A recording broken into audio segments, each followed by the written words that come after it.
আলুর চপগুলো দেখতে কত সুন্দর না? হ্যাঁ, খেতেও কিন্তু অনেক মজা। আর এই সিম্পল ওয়েতে আলুর চপগুলো আমি যেভাবে তৈরি করেছি সেটা শেয়ার করতেছি। তো আলুর চপ মোটামুটি সবাই তৈরি করতে পারে, তারপর আমি যেভাবে তৈরি করি আমি সেটা দেখাচ্ছি। তো আমি প্রথমে কড়াইতে একটু তেল দিয়ে দিলাম, তারপর একটু পেঁয়াজ দিয়ে একটু নাড়াচাড়া করে এরপরে দিয়ে দিয়েছি কাঁচামরিচ। তো কাঁচামরিচটাও একটু নাড়াচাড়া করার পরে এরপরে সামান্য একটু আদা, একটু রসুন, একটু জিরা বাটা, হলুদ, লবণ, শুকনো মরিচের গুঁড়া দিয়ে একটু ভালো মতো নাড়াচাড়া করে যখন আমার মনে হবে যে পেঁয়াজটা আদা সিদ্ধ হয়ে আসছে, তো সেই পর্যায়ে আমি দিয়ে দিব হচ্ছে আলু স্ম্যাশ করা। তো আলু সিদ্ধ করা আর দেখানোর প্রয়োজন মনে করি নাই। তো আলু সিদ্ধ করে সেটাকে আমি স্ম্যাশ করে রেখে দিয়েছিলাম। তো সেইটা দেওয়ার পরে আমি মশলাটার সাথে এটা খুবই ভালো মতো এটাকে আমি মিশিয়ে নিব এবং ভাজা ভাজা করে নিব। এমনি আলু চপ বানালে সাধারণত আলুটা স্ম্যাশ করেই অনেকে চপ বানায়, কিন্তু এইভাবে করে একটু ভেজে নিলে আলুর চপটা অনেক মজা হয়। তো যখন আলু ভাজা হয়ে গেছে তখন আমি এর সাথে একটু ধনিয়া পাতা দিয়ে দিয়েছি, অনেকটা মজা লাগে ধনিয়া পাতার ফ্লেভারটা। তো এরপরে আমি একটা বলে নিয়ে নিব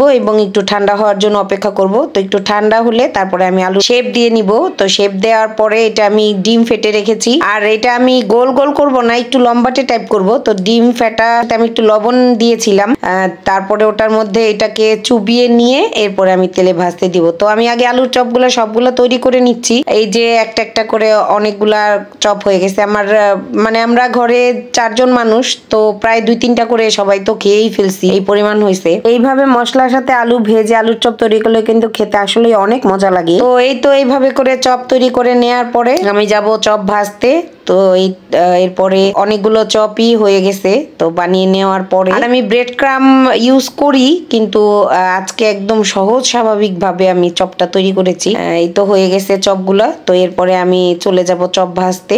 ডিমের মধ্যে চুবিয়ে এই তো তেলের মধ্যে দিয়ে তারপরে সুন্দর করে এপিট ওপিট ভেজে নিব। আর তেলটা আমি অনেক আগুনটা আমি অনেক হাই হিটে রাখবো না, কারণ তাতে ডিম পুড়ে যাবে। তো এই তো অল্প আছে আমি চপগুলা ভেজে নিয়েছি। এই তো এক পাশ হয়ে গেছে এবং তখন আমি উল্টিয়ে আরেক পাশটা ভেজে নিব। তো ভেজে নেওয়ার পরে আমি এগুলাকে উঠিয়ে নিয়ে পরিবেশন করব। এটা রোজার আগের ভিডিও, আর রোজার মধ্যে আসলে সময় করতে পারতেছি না বড় ভিডিও করার জন্য, বড় ভিডিও দিতে হয়, এই জন্য দেয়া। তো সবাইকে অসংখ্য ধন্যবাদ এতক্ষণ কষ্ট করে আমার ভিডিওটা দেখার জন্য। আর এরপরে একদিন অবশ্যই ব্রেড ক্রাম দিয়ে কিভাবে আলুর চপ তৈরি করি সেটা দেখানোর চেষ্টা করব। একটু অন্যরকম ভাবে আলুর চপটা তৈরি করেছি, তো কার কাছে এরকম লেগেছে আর এরকম করে কেউ আলুর চপ তৈরি করেন কিনা আমাকে একটু জানাবেন প্লিজ। আর হ্যাঁ, এই তো বলতে বলতে আলুর চপ একদম তৈরি হয়ে গেছে, এখন উঠিয়ে নিব আর প্লেটে জাস্ট পরিবেশন করব। রোজার মধ্যে কি কেমন আছেন জানাতে ভুলবেন না কিন্তু। তো দোয়া করবেন আমার জন্য সবাই। একটু ঠান্ডা লাগছে,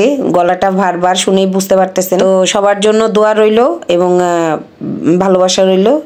তো আসসালামু আলাইকুম।